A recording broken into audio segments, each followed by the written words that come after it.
I think it's a really important issue. It's like a key to our freedoms, really, to have this ultimate choice over our lives and how we live, how we die, because the right to life has to include the right to die, or it's meaningless, right? And I'm an abortion rights activist. I'm actually with the Abortion Rights Coalition of Canada, and I see a lot of similarities between the issues in terms of bodily security and liberty and all these issues and choice. You know, it's my body, my choice. The same slogan applies, right? So it's absolutely integral, and I think the whole opposition to this issue, as well as the abortion issue, is kind of a religious opposition, right? And we have people, religious people basically trying to impose their views on the entire population in terms of like suffering is good and you have to just, go through to the very, very end no matter what.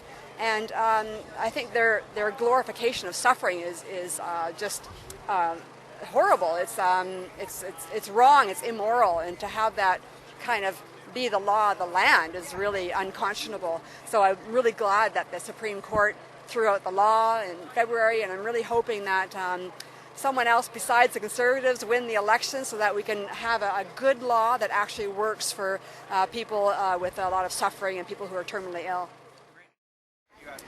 What brought me out today is that I believe in every Canadian's right to choose their way of death, and that people have the right to a dignified end of their life, if that's what they choose to. And I think it's an extremely important issue that affects everyone, because it's our only certainty in life, right, is that we're going to die. And I think there's a lot of, like we were talking about Margot Bentley, there's a lot of things going on right now that's just, for me personally, morally tugs at my heartstrings, and I think it needs to stop. So that's why I'm here. I came out because I think this is a very important issue, and it kind of seems like should be a no question kind of resolved case, as the Supreme Court pointed out. And I think it's very frustrating that it's having to go through so many obstacles through all the bureaucracy and finger pointing in politics today. So I thought I'd come out and lend a body and make sure that they know that there's support out there for them, and that this shouldn't be a thing that they can just keep kicking the can down the road about. This is a solution. They need to have a decision about it now. So that's why I'm out here. I have a friend that's dealing with this issue right now. Also, I'm a member of the Humanists, and I support all of the causes that the humanists work towards. Because I'm so strongly in support of dying with dignity.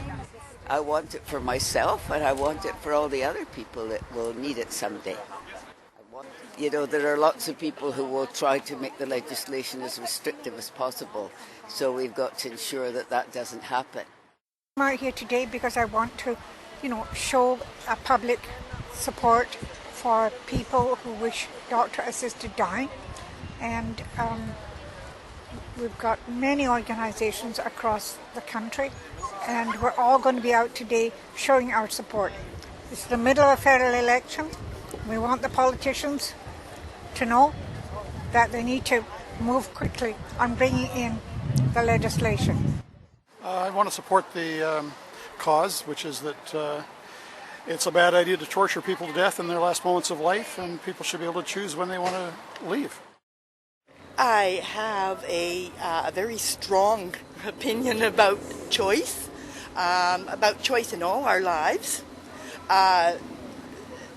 Dying with dignity is one of the choices that we should be able to make. So I guess probably personal reasons as well, so which I think probably a lot of people have. But so on that side, you want to have, you want to be able to sort of make those choices, and you look at what's happened in your personal life if you've had some terrible dealings or things like that. But also just the sheer fact that it's our body, it's our choice. It's our life, it's our choice.